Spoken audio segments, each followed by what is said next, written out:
Salut, aujourd'hui, petite vidéo où tu vas découvrir quelque chose dont tu n'as pas l'habitude. J'ai eu la chance de rencontrer Émilie qui est venue me faire une interview de moi. On va te partager ça, tu vas voir. On va parler perma, bien sûr, on va parler maison comme d'hab. Sauf qu'en plus, on va parler business, chose qu'on évoque rarement. Je te laisse checker, découvrir tout de suite notre interview. Bonjour Aurélien, Salut. tu es formateur en permaculture et en maison bioclimatique. Tu Exact. organises à la fois des stages et des formations à distance. Ouais. Un truc que tu dis souvent, c'est que la permaculture, c'est pas du jardinage. Ouais. C'est beaucoup plus que ça. En fait, Mm. c'est plein de méthodes qu'on peut appliquer à énormément de domaines de notre vie, notamment à l'habitat. Et toi, c'est ce que tu as fait avec ta formation Maison Saine. En fait, grâce à cette formation, tu permets à des particuliers d'éviter de faire des investissements immobiliers foireux qui peuvent leur coûter parfois très très cher. Mm. C'est peut-être ton meilleur argument marketing et on en reparlera un petit peu plus tard. Ouais. Tu t'es formé à la permaculture en Inde et ensuite tu as construit le bâtiment qui est derrière nous et qu'on visitera tout à l'heure. Ouais.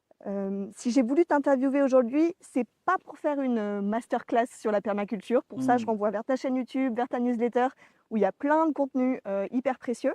Ce qui m'intéresse aujourd'hui, c'est plutôt comment tu as fait pour lancer ton entreprise, Mm. comment tu trouves tes clients au quotidien, comment tu gères ta boîte. En bref, comment tu as fait pour créer ton propre job, mais pas n'importe quel métier, un métier qui soit low-tech et respectueux du vivant. Mm. Qu'est-ce que tu penses déjà de cette petite présentation? Bah, merci de venir m'interviewer, c'est super chouette d'avoir fait cette proposition. La permaculture, c'est une méthode, c'est pas des méthodes, Mhm. c'est une méthode pour créer un projet durable que tu peux appliquer à tous les domaines. Donc moi, effectivement, en France, on connaît beaucoup le côté jardinage. Mm. Et effectivement, si vous voulez plus d'infos, vous pourrez checker ma chaîne YouTube. Mais quand même, c'est important de le préciser. Oui, ça peut être appliqué au jardin, mais ça peut être appliqué à tous les domaines. Euh, et maintenant, il y a 5 ans d'expérience dans tous les domaines.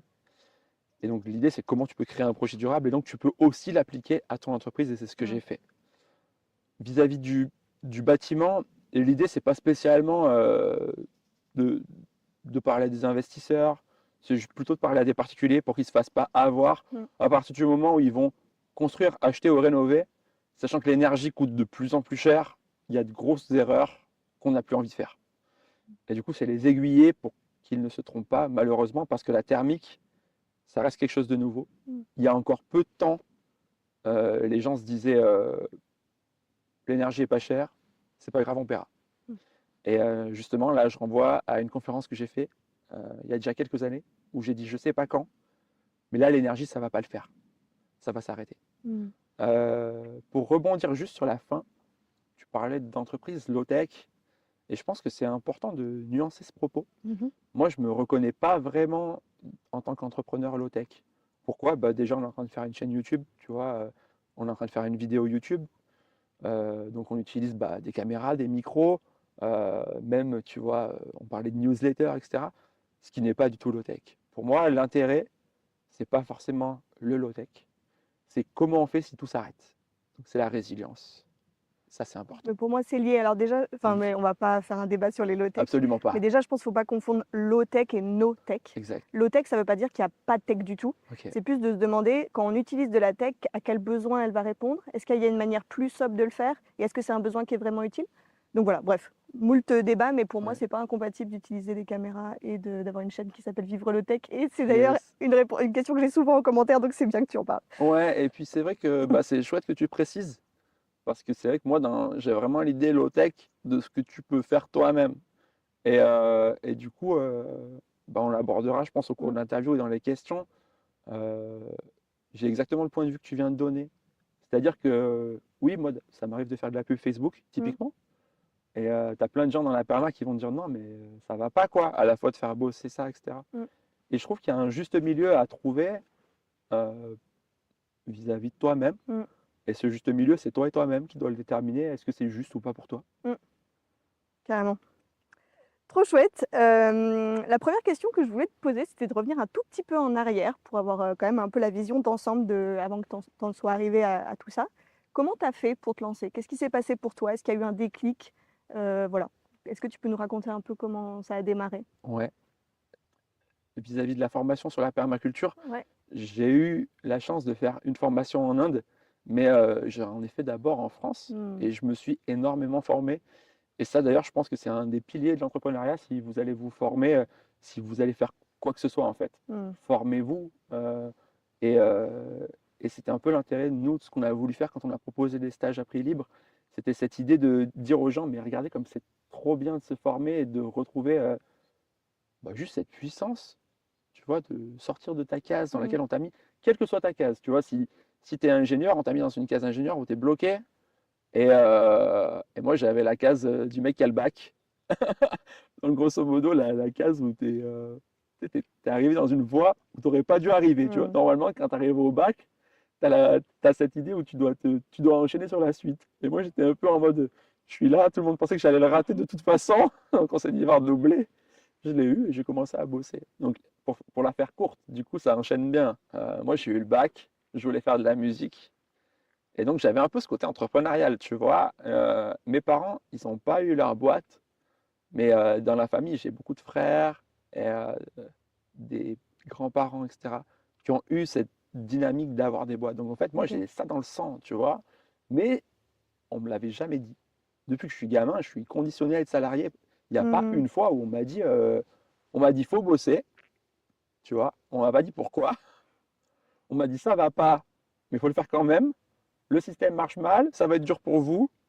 Toutes ces injonctions, tu vois. Mmh. Et du coup, assez vite, j'ai cherché des solutions. Ok, le système, il est comme ça, il marche pas, qu'est-ce qui se passe, tu vois? Surtout, quelles sont les alternatives? Et j'ai fouillé, j'ai fouillé, j'ai fouillé. Et en fait, j'ai rien trouvé. J'ai eu la chance de pouvoir voyager. J'ai commencé à bosser super jeune, enfin à 18 ans, à 16 ans pour le petit boulot, mais à 18 ans, or, j'ai arrêté l'école à 18 ans, je commençais à bosser direct. Et c'était que des CDD, des contrats, on va pas se mentir, des contrats pourris, quoi.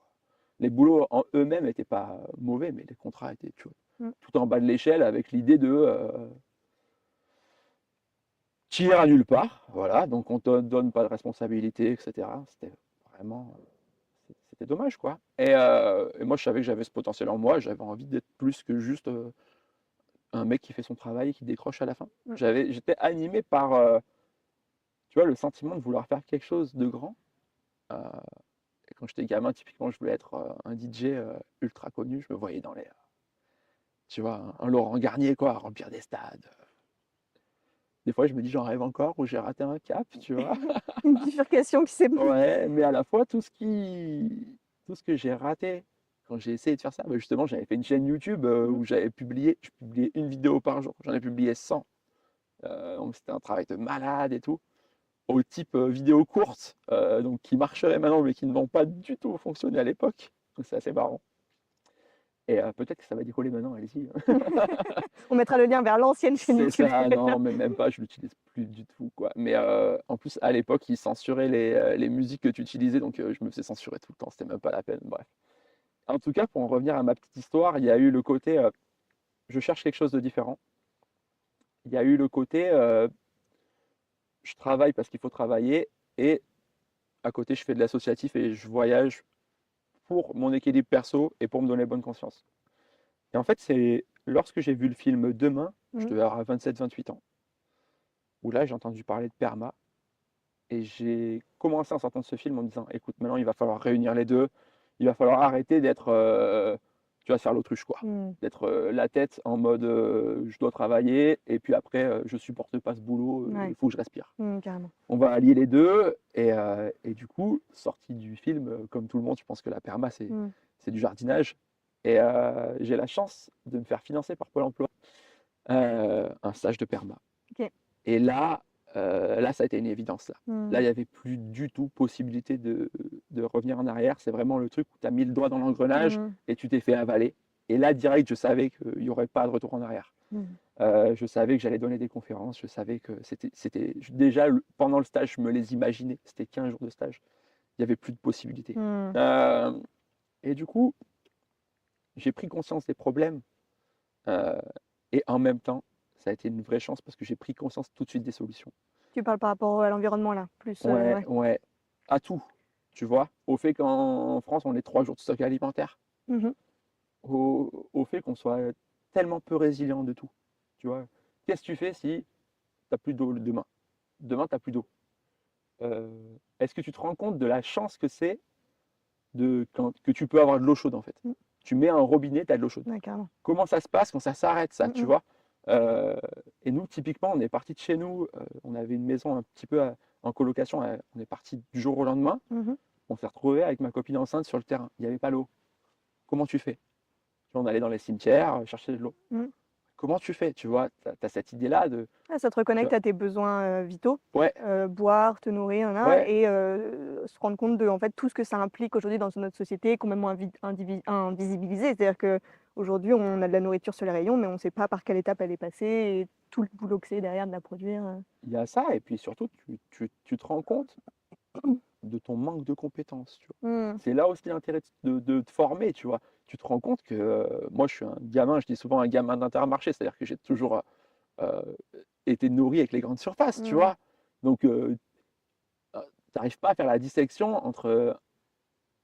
Tu connais les fruits et les légumes, Mmh mh. mais tu fais pas la distinction entre les arbres. Tu fais pas Mmh. la distinction entre une feuille un petit plant de courgette et un petit plant de tomate, tu Et vois. ça, c'est ce que tu as appris finalement avec tes premiers stages en perma? Avant Non, ah non, même avant, tu commençais déjà à te former à ces sujets-là? même pas. C'est même, là, tu plantes une graine et puis tu la regardes, quoi. Tu vois.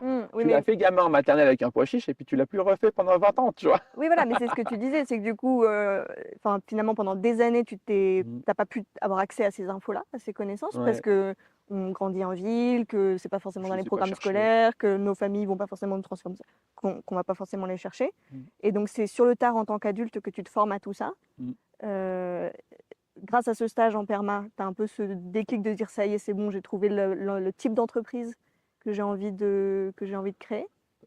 Alors, là, ça raccourcit un peu trop. Ouais, vas-y. Si tu veux un stage de perma, t'apprends pas le jardinage, tu Mmh. vois. Normalement, un vrai stage de perma, ça s'appelle un PDC ou en France un CCP, cours de conception en permaculture, en anglais, Permaculture Design Course, OK. pardon pour mon anglais. Du coup, tu apprends le design. Le Mmh. design, qu'est-ce que c'est? En fait, c'est faire des plans ultra compliqués, qui vont être plus ou moins compliqués, où tu vas partir avec une idée où d'abord tu étudies ton environnement Mmh. et tu fais un plan. OK. Donc, tu vas faire un plan, ça t'apprend pas du tout à quoi ça ressemble une Ouais, tomate. oui, d'accord. Moi, j'avais commencé à faire un potager Mmh. et après, je suis allé faire ce stage de perma, tu vois.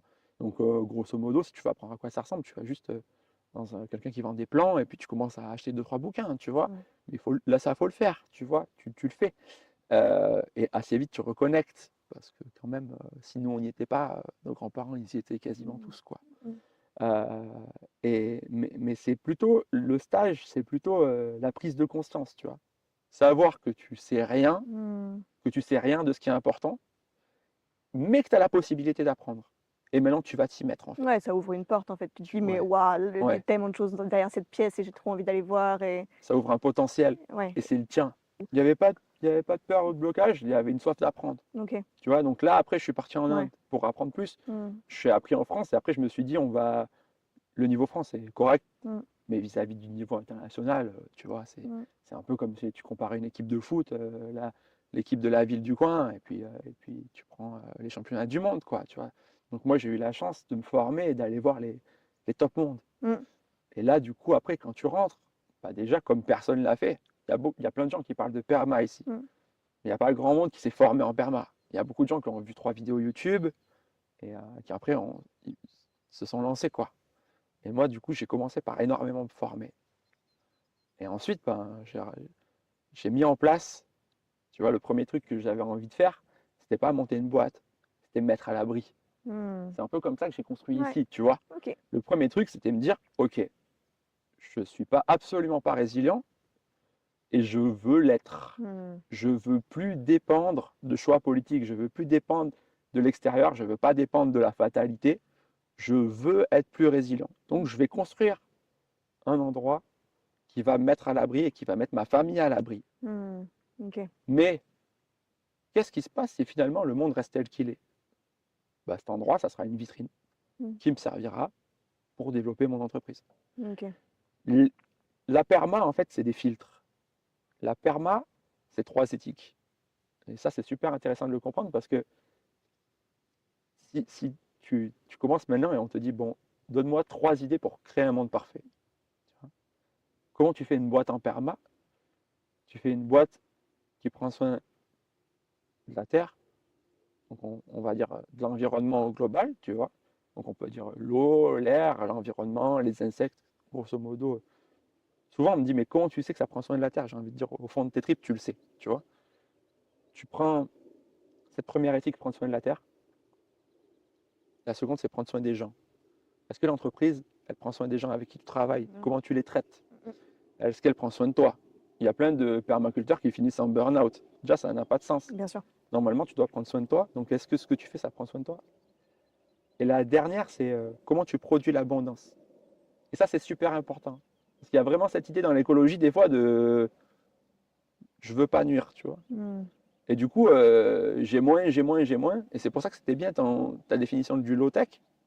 C'est pas ça, c'est comment je fais mes choix. Mm. C'est pas j'arrête de consommer, c'est Mm. comment je consomme bien et Plutôt, comment je voilà. produis bien. Ouais, remettre de la conscience en fait quand tu utilises de l'énergie, quand tu utilises des ressources. Exact, Donc tu vois, finalement, je trouve que ça se rejoint exact. vachement. Bah, complètement. Toi, de toute façon, tu as une entreprise pour moi de perma. Et du coup, la troisième éthique de la perma, donc je l'ai redit, la première, c'est prendre soin de la terre, ensuite prendre soin des gens. Et la troisième, c'est produire en abondance et redistribuer les surplus. Tu as tellement produit, Mm. tu vois. Et ça, la perma, c'est inspiré du vivant. Regarde, dans une tomate, tu n'as pas 3 graines, tu as Mm. des centaines de graines. Et ça, on a vraiment du mal à changer, tu vois, cette idée de l'abondance. Tu as trop, en fait. Moi, ici, régulièrement, je cultive, j'ai trop, et je donne, parce que j'ai trop. Et on me dit, mais pourquoi tu t'en mets autant? Parce que si un jour il y a un problème, j'ai assez. Mais là, j'ai beaucoup trop. Faut pas non plus. Le Mm. temps n'est pas illimité, malheureusement. Ça, c'est une des clés pour l'entrepreneuriat. Mais j'ai tellement que je peux donner, en fait. Mm. Et là, on est vraiment dans l'idée de la perma.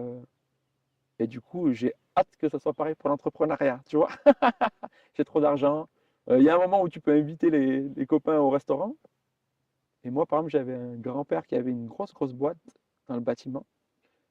Et ben chaque année, il prenait tous les salariés, toutes les familles, et il disait on a fait une bonne année. Mm. Ils allaient tous chez Pic. C'est un énorme restaurant étoilé, tu vois, à Valence, hein. Petite dédicace. Je crois que c'est la première chef, d'ailleurs, féminine étoilée, hein. Ok. Enfin bref, c'est un restaurant incroyable. Mm. Donc c'était une famille de Valence, et c'était une grosse boîte. Ils prenaient tous les salariés, ils étaient entre 50 et 100, et toutes les familles. Ils offraient à tout le monde. Ben là, tu as cette idée de voilà, Redistribuer j'ai l'abondance. produit, Enfin, redistribuer les il y a- surplus. j'ai produit en abondance Mm. tellement que je peux redistribuer les surplus. Et là, si tu appliques ces trois éthiques-là, quel que soit le domaine, tu fais de la permaculture, Mm. tu vois. Que ce soit au jardin, que ce soit pour ta maison, que ce soit pour une asso, pour ton couple ou pour ta boîte. Mm. Trop bien. Voilà. Il nous manque un tout petit bout de la chronologie. Tu nous as parlé du Mm. coup de tes formations, de ce terrain que tu as créé d'abord pour te mettre à l'abri et ensuite pour en faire un lieu de formation et pour présenter ton travail. Mm. Il y a quand même un petit bâtiment derrière nous Ouais, qui est assez intéressant. ouais. Est-ce que tu peux nous en dire un peu plus? En fait, je ne l'ai jamais dissocié. Parce que dès le départ, quand on a fait les plans, on avait prévu de mettre un bâtiment.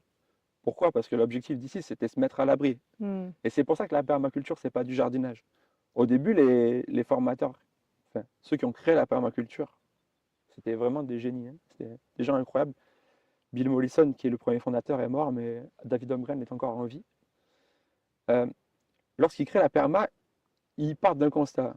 Pour produire la nourriture, on consomme plus d'énergie que ce qu'on en récolte. Mm. Donc là, direct, ils se disent, il y a un problème. Ils arrivent à refaire un modèle où ils produisent plus. Donc le modèle naturel produit beaucoup, beaucoup, Mm. beaucoup plus que ce qu'ils consomment. Mais assez vite, il y a d'autres problématiques. Mm. Comment on acquiert le foncier? Comment on gère les politiques? Comment il y a l'eau? Qu'est-ce qu'on fait au niveau gouvernance? Qu'est-ce qu'on fait des déchets? Et le bâtiment, bien sûr. Où est-ce qu'on habite?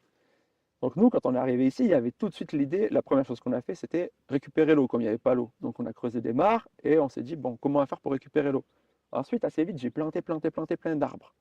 Et après, je me suis dit, mais non, pour mettre ma famille à l'abri, on ne va pas rester Mm. en tente. C'était hors de question. Bien sûr.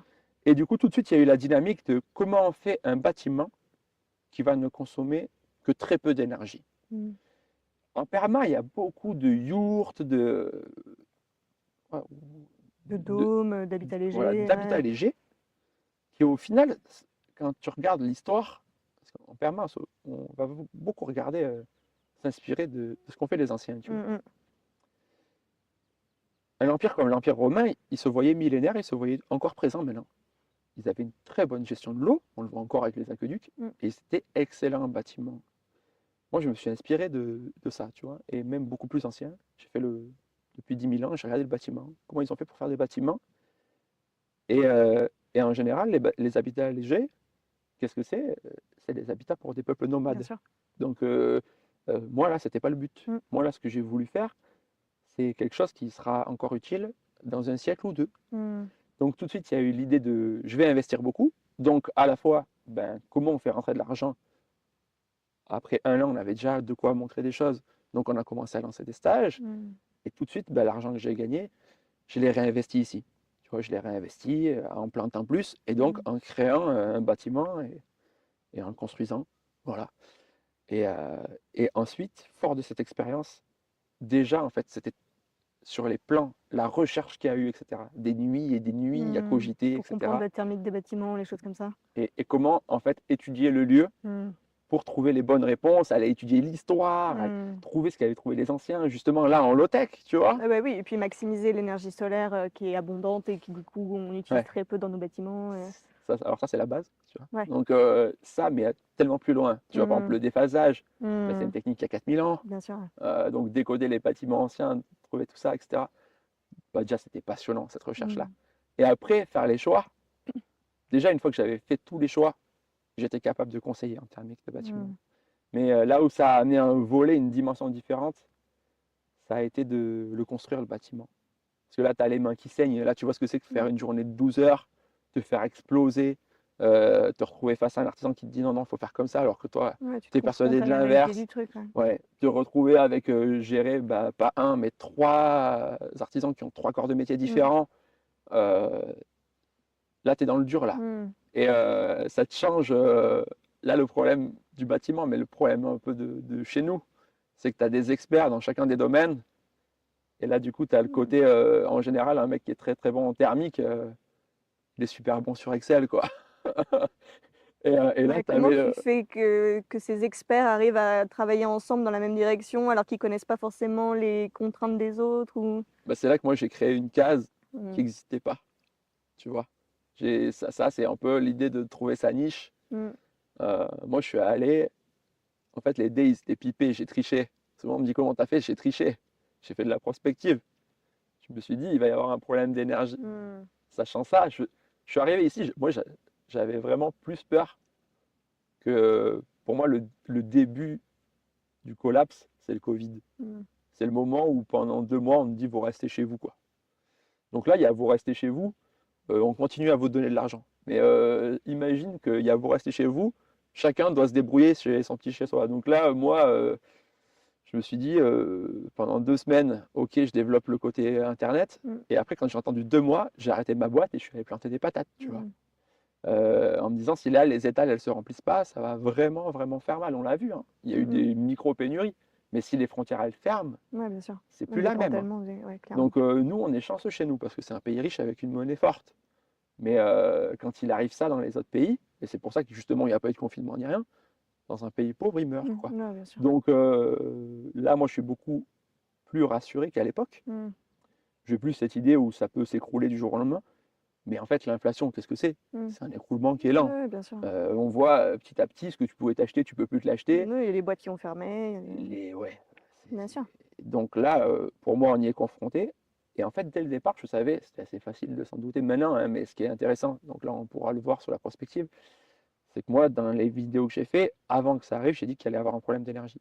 Donc il y avait vraiment du sens à créer des maisons qui allaient consommer moins. Et là, on le voit, ça fait 2 ans. 2 ans, l'électricité a pris plus 50%, sachant qu'il y a un énorme bouclier tarifaire. Pour les boîtes, il y a des boîtes qui ont pris x9. On n'est pas encore au prix réel. Non, et heureusement, hein. En fait, s'il y avait le prix réel, là, le pays serait à feu à sang. Quand on voit une entreprise qui fait x9, vous imaginez, là, régulièrement, je fais de la pub et j'ai des gens qui me disent non, mais je paye que 300 euros. Ouais, mais si tu fais x9, ça fait 2700.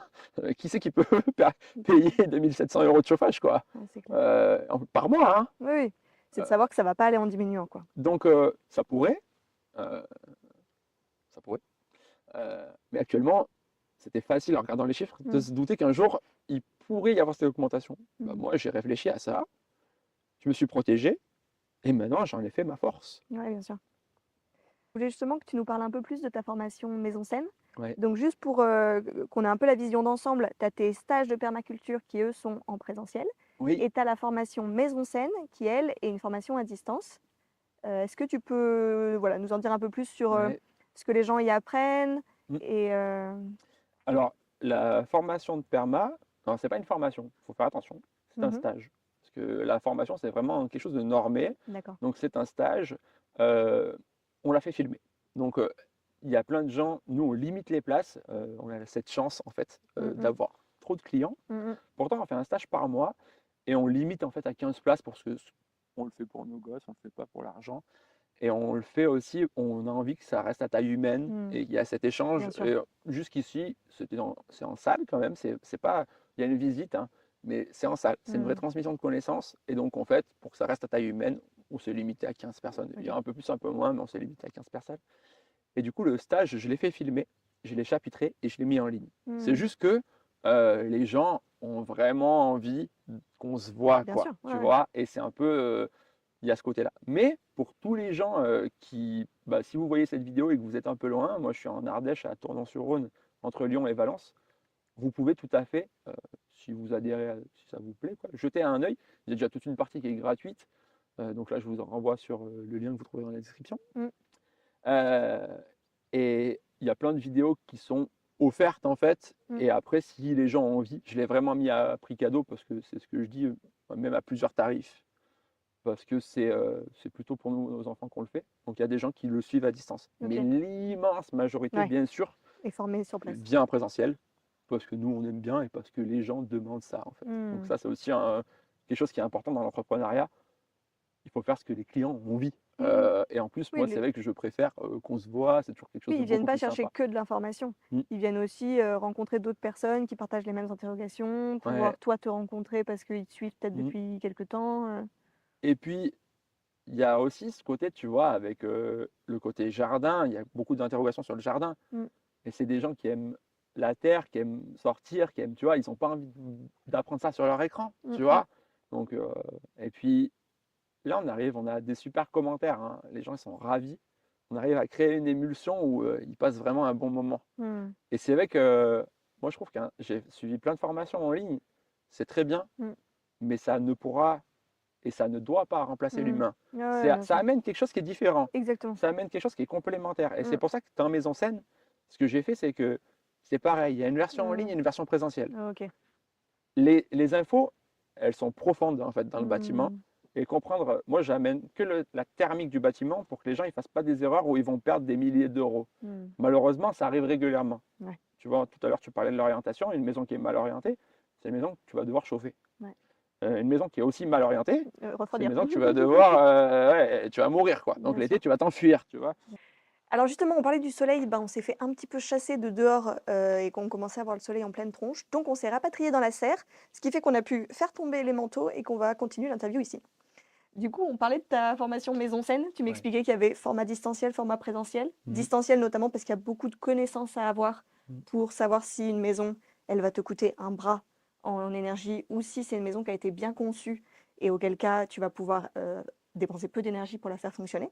Mhm. Est-ce que tu peux nous raconter un peu ce que tu expliques d'autre dans cette formation Maison Scène? Qu'est-ce que Ouais. les gens ils viennent chercher? Alors, c'est différent de ce que j'explique et ce qu'ils viennent chercher. Ok, on peut faire l'un après l'autre si Euh, tu veux. ouais. Ce que les gens ils viennent chercher, c'est un accompagnement. Quelqu'un qui est là quand ils vont avoir une question Hmm. et quelqu'un qui est neutre. Tu vois, c'est-à-dire que là, avec les subventions, etc., on entend tout le temps des j'ai fait venir une entreprise Hmm. Et j'ai des problèmes parce qu'ils et m'ont installé la solution qu'ils proposaient en fait. ça s'est mal passé. Ouais. Et ça s'est mal passé. Et en fait, ce qui se passe, moi, c'est que j'interviens en amont en leur donnant des connaissances pour qu'ils puissent choisir. Hmm. Tu n'es plus tributaire, tu deviens acteur. Hmm. Le bâtiment, c'est plus comment ça marche, c'est plus le coup de cœur, c'est plus le petit bonheur, la chance. Mm. Tu sais lire. Hmm. Moi, je Ouais, c'est de se réemparer du savoir pour ouais. être autonome sur ses décisions. Et ouais, trop Moi, bien. je t'apprends à lire. Je Ok, t'apprends à lire le bâtiment. d'accord. Et du coup, je t'apprends à lire son potentiel. Hmm. Ok. Là, actuellement, il y a ça, ça, ça. En faisant ça, ça, ça, ça va être nickel. Pourquoi? Parce qu'il y a un truc de fou dans le bâtiment, c'est que, c'est, c'est- j'en rigole parce que c'est fou à dire. La qualité ne dépend pas du prix. Ok. Le prix ne fait pas la qualité dans une maison. Mm. Donc tu as des super bonnes maisons, tu as des maisons qui ont un super potentiel qui coûtent rien. Mm. Et tu as des maisons, parce qu'elles sont dans la place machin, dans la rue machin, qui ont un prix complètement dingue, alors qu'au niveau thermique, c'est des catastrophes. Mais aussi parce que jusqu'ici, l'énergie coûtait pas cher, donc Exact. on s'en fichait de se dire que ça allait. Alors que maintenant, quand tu achètes une maison, tu peux plus te dire combien elle va me coûter à son fonctionnement. Mm. En fait, si je le mets sur 20 ans de fonctionnement, Et est-ce que encore, finalement, elle va pas me doubler le prix auquel je l'ai mm. acheté ou... Et encore ça, c'était avant. Mm, Mais si tu réfléchis comme depuis 2 ans, si l'électricité elle continue à mm, monter comme elle monte, mm, mm. que tout continue à monter comme ça monte, tu peux même pas faire le calcul parce que tu sais pas quand est-ce que ça va s'arrêter. Ouais, bien sûr. Le seul truc que tu sais, c'est moi pourquoi ils viennent me voir aussi mes clients. Honnêtement, c'est triste. C'est soit ils se font exploser de factures, Mm, mais aussi l'inconfort. Et ça, tu peux pas l'accepter. Quand tu sais qu'en fait, assez facilement, tu vois là, c'est une serre, il fait 14,2. mm, Les fenêtres, elles sont ouvertes. Les fenêtres sont ouvertes. mm, On tourne la vidéo début février. mm. Les fenêtres sont restées ouvertes la nuit parce qu'il y a des plantes. Attention, c'est pas une maison, c'est une serre. Vous le voyez, il y a des plantes. Et l'idée, c'est que comme j'arrose ces plantes, elles ont besoin, il y a de l'humidité qui ressort. Donc Bien moi, j'ai sûr. besoin de ventiler le bâtiment. Il n'y a pas de VMC ici. J'ai juste ouvert les fenêtres, quoi. Donc j'ai ce résultat-là, fenêtre ouverte, Mm, toute la nuit. Euh, Il y a plein de gens qui m'appellent, qui me font, mais on se caille chez nous, quoi. mm, On a froid. Et c'est pas entendable, en fait, de laisser un parc comme ça à nos enfants. mm, mm, C'est pas normal, quoi. Pas en France, c'est pas normal. Sachant qu'on sait faire, quoi. mm. On Ouais. sait faire. Et quand tu parles du confort thermique, c'est vrai que moi, c'est ce que ça me fait à chaque fois que je rentre dans une maison qui est chauffée grâce à des grandes baies vitrées qui sont en plein sud. C'est que le confort du soleil, du rayon du soleil qui te réchauffe, Mhm. ça, c'est un truc, faut l'avoir vécu pour Ouais. se rendre compte. Et même, pour aller plus loin, pourquoi ça s'appelle maison saine? C'est parce qu'il y a beaucoup de matériaux qui sont toxiques. En fait, ce que je dis, c'est que inscrivez-vous à la newsletter. Déjà, vous allez recevoir plein d'études de cas gratuitement pour éviter ces erreurs. Et là, ça sert à un petit peu, c'est pédagogique. Là aussi, on me dit, mais pourquoi tu fais pas des petits commentaires, etc. Mm. Parce que l'idée d'une étude de cas, c'est que c'est un peu plus profond qu'un Bien sûr. commentaire en 30 secondes. Comment tu fais aujourd'hui pour trouver tes clients? C'est un peu le nerf de la guerre. Souvent, avoir Ouais, quelque chose à proposer, ça, dans la plupart des cas, ça va. ouais. Par contre, trouver des gens qui veulent acheter au prix qui est rentable pour toi, ça peut être plus dur. Alors, pour la perma, ouais, pour la perma comme pour le bâtiment, euh, je fais de la pub sur Internet, Ok. euh, et de la pub que je paye. Mhm. Et du coup, la pub renvoie sur mon site web. Ouais. Les gens s'inscrivent à la newsletter. Euh, donc moi, c'était plutôt un truc du style inscrivez-vous pour avoir les dates. Mm. Et donc, en fait, ce qui a permis à des fois des gens de venir de me dire je me suis inscrit il y a 3 ans et je viens. Mm. Ah Et ouais, non, donc, mais en c'est clair. fait, mois par mois, j'ouvre, je dis bah voilà, les inscriptions sont ouvertes. Et ce Mm. que je disais, on a la chance, hier, tu vois, j'ai ouvert hier, on a 10 inscrits en 24 Ouais. heures, quoi. Donc les places sont chères. Non, non, les places sont à prix libre, on en parlera juste après, Ouais, mais ça part vite. Et ce qui est cool, c'est qu'aujourd'hui, c'est tu ça. remplis, quand tu ouvres un stage, tu le remplis super vite grâce à Mm. ta liste email. Ouais, Et ça, c'est aussi quelque chose que plein de gens qui démarrent leur boîte comprennent pas forcément, c'est que c'est ultra précieux une liste email. ah oui, C'est le truc le plus précieux parce que c'est déjà le seul truc que tu possèdes, contrairement aux réseaux sociaux ouais, où en fait on peut te virer de la plateforme du jour au lendemain, ah ouais, l'algorithme peut changer. La liste email, c'est vraiment ton truc. ouais, Et en plus, c'est un lien privilégié avec les gens qu'ils reçoivent une information dans leur boîte mail pour voilà, ouais. une ouverture de stage, pour avoir les dates. En fait, Euh, c'est pas un carnet client, mais c'est un carnet de futurs clients. exactement. Et du coup, même s'ils ne seront pas tous clients, il y a tous tes clients dedans. Donc, on parlait de ta pub Facebook. Et moi, ce qui Ouais. m'intéresserait de savoir, c'est qu'est-ce que dans ton entreprise, tu as décidé en marketing de sous-traiter et quels sont les sujets sur lesquels tu as préféré te former pour le faire toi-même? Parce que c'est souvent en fait la Waouh. question, c'est il y a plein de compétences à acquérir, tu ne peux pas toutes les acquérir, Mhm. mais c'est bien certaines de les avoir en interne et de Ouais. se former soi. Donc, toi, comment tu as fait ta répartition? Waouh. Effectivement, c'est une question super complexe. Euh, alors, je me suis beaucoup formé et ce que je pense, c'est que quel que soit le domaine, c'est déjà bien d'avoir des bonnes bases euh, pour toi, tu vois, et de jamais faire. J'ai essayé et ça n'a jamais marché. du 100% je sous-traite. Hmm. Je vais sous-traiter quelque chose que je maîtrise, mais on va dire où je bricole. Hmm. Mais j'ai déjà bien bricolé dedans. T'as assez de billes pour sous-traiter correctement. Et j'ai besoin, en fait, que la personne à qui je parle, Hmm. en tant que chef d'entreprise, je pense que tu as besoin. Tu as besoin de vérifier qu'elle bosse correctement. Oui. Tu as besoin d'avoir les billes. C'est exactement comme pour ta maison. Moi, ce que j'apprends à mes clients, c'est en savoir assez pour qu'ils puissent faire les bons choix. Hmm. Mais ce n'est pas eux qui vont bâtir la maison. Exactement. Ben là, c'est la même chose Ouais. pour la sous-traitance. C'est-à-dire que si tu n'as pas les billes pour dire à la personne, non, mais là, en fait, il faut ça, ça, ça, ou Hmm. là, tu es en train de te planter, Ouais. les curseurs, les indicateurs, Et puis même etc. juste pour lui faire un bon brief, Ouais. donner les. Moi, actuellement, j'ai juste un sous-traitant. Hmm. Il gère ma pub Facebook. J'en prévois plein d'autres pour différentes choses. Hmm. Euh, et il y a des choses que tu ne dois pas sous-traiter. Là, on a parlé du moyen d'acquisition Hmm. pour trouver mes clients pour la perma. Pour le bâtiment, c'est légèrement différent. L'accompagnement est beaucoup plus individualisé. Hmm. Donc, ce que je fais, c'est une pub qui envoie à une vingtaine d'études de cas. Et à chaque fin d'étude de cas, tu peux prendre un rendez-vous avec moi, qui normalement est un rendez-vous payant, Hmm. parce que c'est un rendez-vous où je peux te donner des conseils sur ton bâtiment. Ok. Et donc le premier, c'est juste, en général, les gens, ils ont Un juste rendez-vous envie de savoir, découverte. Ouais. ils ont envie de savoir ce que je propose, donc je ne Bien vais pas sûr. facturer pour Bien ça. sûr. Donc comme ça, je leur explique. Des fois, j'ai aussi des gens qui me posent une question typique, donc je réponds, Bien si elle est sûr. spécifique, quoi. Qu'est-ce que tu penses de ça, ça, ça? Hmm. Hop. Donc moi, c'est toujours un plaisir de répondre aux gens. Et là, en fait, ils se disent, après cet appel, OK, j'ai envie d'en savoir plus. Hmm. Ou alors, OK, j'ai assez de compétences, Hmm. j'ai juste une question spécifique et ils reprennent un rendez-vous. D'accord. Mais Ok, donc ça, ce rendez-vous-là, il sert Mhm. à rassurer les personnes qui s'intéressent à ton sujet, que tu es la bonne personne pour répondre à leurs problèmes, qu'ils peuvent te faire confiance. Ça permet aussi de t'avoir en face à face, parce Ouais, que le truc de l'acquisition en digital, c'est très bien d'avoir de la pub qui ramène vers une newsletter, mais à un moment d'avoir ce contact direct entre humains, ouais, ça, c'est difficile quand même à supprimer. Donc toi, tu as cette étape-là de rendez-vous qui te permet ouais. de refaire un peu le point avec eux. En fait, c'est une question de tarif. Mm. Pour la perma, il y a déjà une conférence en ligne, des vidéos, Bien sûr. des choses qui font que les gens, euh, vu que c'est à prix libre, Mm. j'ai dit c'est bon, Ouais. j'y vais. Mm. Moi, mes accompagnements en bâtiment, je les vends entre 1000 et 3000 euros. Mm. Ouais, Euh, c'est pas le même investissement, donc il y a cette étape supplémentaire aussi exact, avant de mettre un gros billet sur la table. exact. Tout à fait. Ouais. Ce qui se dit en général, c'est que tu as une barrière qui se situe autour des 500 euros, Mm. où au bout d'un moment, il faut que tu connaisses la personne, quoi. Bien sûr. Un truc que je trouvais intéressant peut-être à approfondir, c'est que sur tes stages de perma, tu les fais à prix libre. Mhm. Et moi, ce qui m'interpelle un peu sur le prix libre, ça peut être une super possibilité au début quand on a du mal à fixer son prix, Mhm. voilà, de proposer quelque chose et de voir ce qui sort.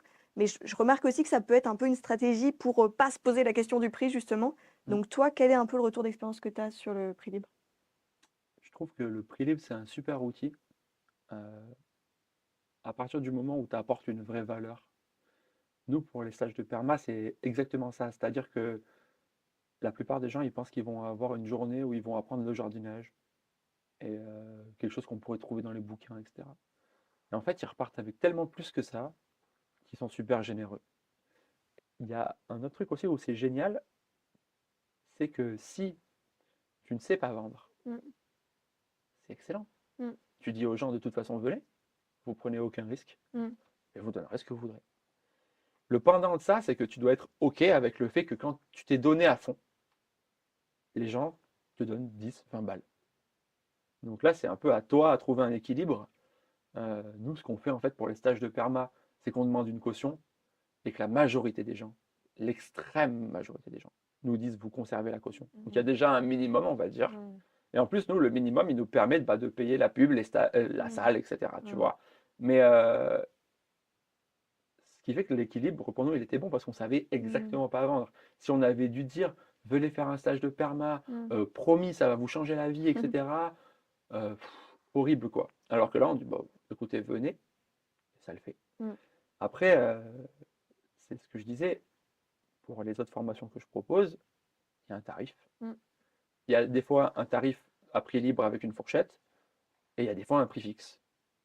Mm. Il y a différents formats, Mais typiquement, si j'ai créé Maison Scène, c'était pour dire, là, je vais faire gagner énormément d'argent aux gens, donc je vais prendre ma part.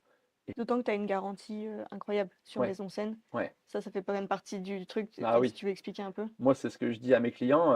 En fait, la moindre erreur dans une maison, c'est tout de suite des milliers d'euros de perdus. Mm. Donc, ce que je leur dis, c'est très simple. C'est si je ne vous fais pas économiser 10 000 euros, je vous rembourse directement. Mm. Et c'est aussi l'intérêt de les avoir au téléphone avant.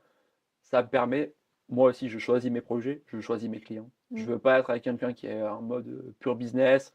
Je vais acheter une maison, la louer, et en fait, je m'en fous, ce sera le locataire qui paiera. Ça ne va pas m'intéresser du tout. Mm, mm. Moi, ce que je veux, c'est vraiment des gens qui ont une envie d'avoir une maison bien faite, et donc ils vont apprendre les clés d'une maison bien faite. Quand je ressens qu'il y a cette alchimie entre nous deux, je leur dis, OK, c'est parti. Et là, je leur garantis ça. Mm. Sinon, s'ils ont déjà un bon niveau, bah, on travaille juste sur leur plan, etc. Mais c'est vrai que c'est une option qui me plaît le moins, Mm. parce qu'en fait, il y a un énorme besoin de monter en compétences. Ok. Voilà pour le Donc, ce prix que je retiens sur le prix libre, c'est que ça peut être super chouette quand on démarre, Mm. surtout si on a du mal au début à vendre ou à fixer un prix. Mm. Par contre, ça ne s'adapte pas à toutes les offres. Il y a certaines Ouais. offres pour lesquelles il faut fixer un prix. Et en effet, il y a d'autres moyens après de rassurer les gens quand il n'y a pas de prix libre et que c'est un prix, surtout quand c'est un prix un peu élevé, au-dessus de 500 ou au-dessus de 1 000 euros, et avec des garanties, avec des appels Mm. téléphoniques qui permettent de créer la confiance. Ok. En fait, l'important, c'est le pourquoi. Euh, Moi, je ne veux pas gagner de l'argent pour gagner de l'argent. Mm. Au début, j'ai voulu faire ici pour mettre ma famille à l'abri. Mm. Après, j'ai voulu avoir de l'argent pour développer le lieu. Mm. Maintenant, ce que je vise, c'est de l'autonomie, mais à l'échelle de l'agglo, c'est-à-dire les Mm. 40 petits villages autour de moi. Je voulais savoir, il y a un peu un dilemme dont tu viens de parler, que j'entends souvent dans les gens qui entreprennent dans le domaine de l'écologie. Mm. C'est qu'il y a souvent une critique du système libéral et capitaliste. Mm. Enfin voilà, pour plein de raisons, parce que c'est un système qui prend pas soin des ressources, des gens, de la redistribution des surplus.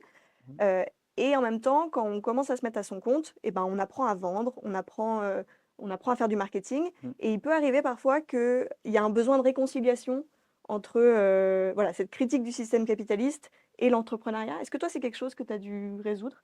Oh, au fond de moi-même, non. Euh, En fait, si. Si, ouais, carrément, carrément.